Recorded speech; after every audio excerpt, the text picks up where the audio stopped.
Hey guys, in this video, I'll show you how to install Perplexity on Mac. All right, so let's begin with the video. First, you want to open up the Perplexity website.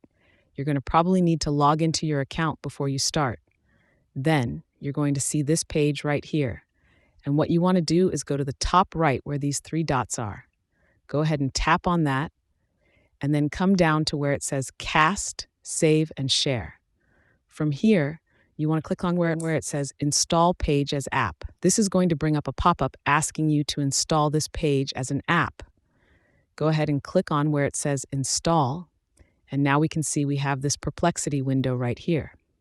At the bottom of our dock, we can see that there's this Perplexity app icon in our dock. Now, if we want to keep this in our dock, what we can do is right-click this, click where it says Options, and then click on where it says Keep in Dock. So now if we exit out of the Perplexity app window, we can go back down to the dock, click on it, and it's going to open up Perplexity right there. Now we can access Perplexity AI from anywhere on our Mac. Even if we don't have Chrome open or Safari open, we can still open Perplexity no matter what we are doing. So that's basically how you can connect Notion to Make.com. And that's it for this video. If you find this helpful, consider subscribing and giving this a big thumbs up. Thanks.